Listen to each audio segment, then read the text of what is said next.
Welcome back. Indoni South Africa, an organization dedicated to celebrating the country's cultural diversity, is getting ready to crown their ambassadors on the 14th of next month. Let's talk more about the significance of this event. I'm joined by Dr Nomcebo Mthembu, who is the Indoni SA chairperson, as well as the founder. Doctor, thank you so much for your time and for joining us this evening. Now, why do you believe cultural and heritage preservation is important, especially for young people and our communities today? And how does it contribute to identity and the sense of belonging? Thank you very much, Katlego, and thank you for having me, and good evening to all the viewers at home. Katlego, we live in an environment, manje, where our young people have different parents.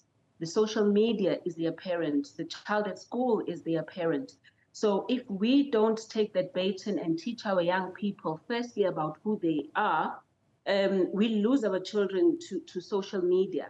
Because in social media, there's all these different cultures, international, which are there. And it's important for us to be able to say to the child, whether it's a boy child or a girl child, this is who you are.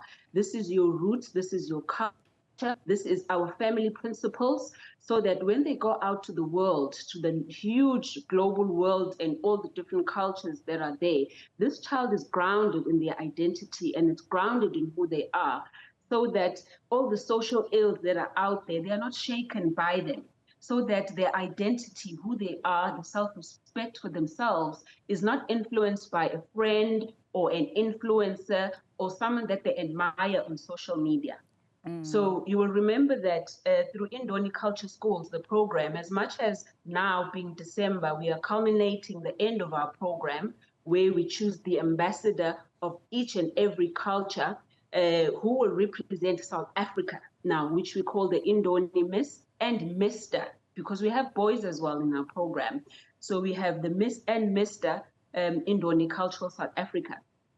But you remember that the background of Indoni is the fact that over June holidays, the kids go into camps in every province in South Africa where they are taught about their own culture, their own heritage, the significance of clothing that they wear, what is the meaning of the different beadwork, and how they can use that culture and those cultural artifacts to influence their socioeconomic status. For example, many of the kids within Indoni being taught all the African skills are now creating jobs for themselves and creating an income. And we all know that in South Africa and youth unemployment, that is how young people, especially girls, that is how they begin to fall into social ills because they are needy financially. So as Indoni, we're addressing the total child, about yourself, your identity, but also your well-being. Right. When you started this conversation, you mentioned that children are raised by influences, they're raised by social media, they're raised by other children. How do you see cultural norms evolving in response to contemporary issues? What role does education play in this evolution where young people still feel that culture and heritage is cool and has that same coolness that they are seeing on social media and from friends? Katlego, I think it's important that our young people must know that there's a difference between culture and tradition, all right? Culture will change according to the environment, whatever is inducible in the environment for you to adapt. But tradition is static. Tradition is something where you say, this is always done this way because it's always been that way. But we need to be able to teach our young people about their identity and their heritage and their culture, so that they're able to influence the now, the present culture, so that whatever they are faced with now, they can be faced with a group of kids who are saying smoking hookah, is in.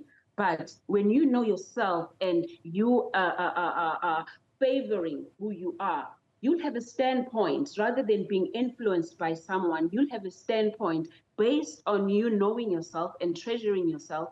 You'll have a specific point to say, I don't do this because of A, B, and C.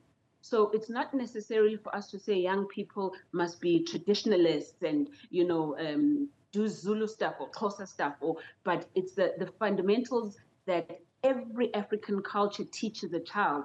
And all of that fundamental is about behavior. It's about good behavior. It's about respect. It's about being able to respect yourself, about being respect the next person, but more also to be able to live in a socially cohesive environment, because that's Africanness, that's Ubuntu. Because part of that social cohesiveness and lack of Ubuntu makes our young people feel competitive. You know, as you're speaking about social media, they look at people on social media, they want to compete, they want to be better, they want to be liked, they want to be followed. But grounding them in their identity is one of those things that says, I'm unique. This is who I am. You know, I don't have to be like you, but I am who I am. And I should be liked by, you know, according to who I am, but not because I look like you. So basically, they should be able to stand out rather than try to fit in to what is the norm. And what are some of the challenges that your institution faces in trying to promote this cultural heritage and the teachings, especially amongst young people? You know, I will tell you the one thing that's probably happening right now is, you know, the very traditional people who feel that there's certain things that we have to be in order to be seen as a cultural queen, for example. You know, for example, as I speak to you now, there's an issue with one of our queens where that particular kingdom feels they need to do the virginity testing on their child. Now, we don't do that, okay? We don't do the virginity testing as much as we appreciate you know, what it means and what it stands for.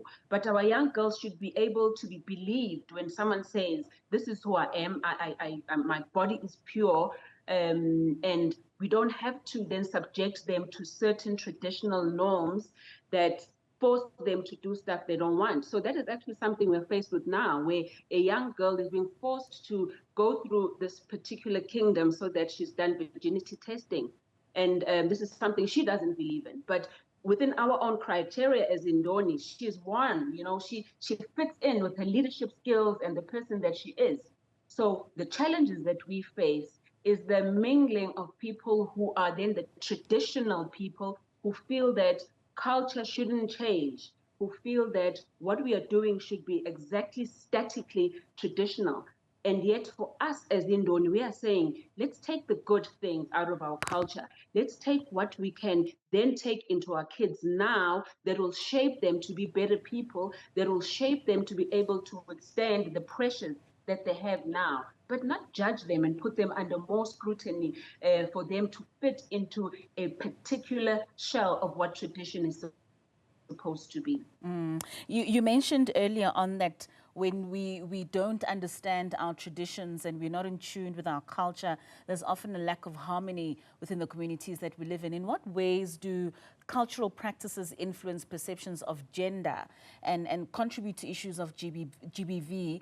And how can cultural education then challenge these narratives, especially during a time when we're observing 16 days of activism against GBV?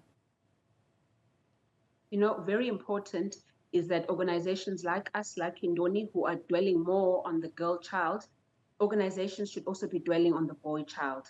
Because I think society puts so much pressure that it's the girl who has to conform. It's the girl who shouldn't fall pregnant. It's the girl who shouldn't. And yet we should be making even the issue around sex, you know, it's all based towards the girl. You know, even when people are saying so and so is a virgin, only girls are being tested for virginity. What about boys? You know, I'm not saying people should be tested for virginity, but I'm just feeling that certain things in our culture are actually stagnating the growth of the girl child because it frames them into a certain perception that as the girl, you are the one who's responsible for society. As the girl, your behavior is the one that denotes, you know, when we talk about teenage pregnancies, because of you are the girl. So I feel that both cultural people, cultural activists, academics, you know, scientists, we should be able to come together to say, how do we raise our children in a positive manner that will have a positive impact on their behavior? Because remember, Kasego, behavior is not cultural. Behavior is just maybe according to the body's needs. So for us to be able to teach kids rather than frame them into you should and you shouldn't, or culture allows this or doesn't allow that, is part of the things that perpetuates gender-based violence, because I think so much pressure is put on the girl child or the woman to be able to behave in a certain manner, as if morality is actually being carried by the women, and yet it should be a two-way thing. We should all be able to work together to build this South African society. All right, Dr. Nomcebo Mthembu, Indoni SA founder and chairperson, thank you so much for your time and the work that you do with young people in ensuring that we do preserve our traditions and keep evolving with our culture.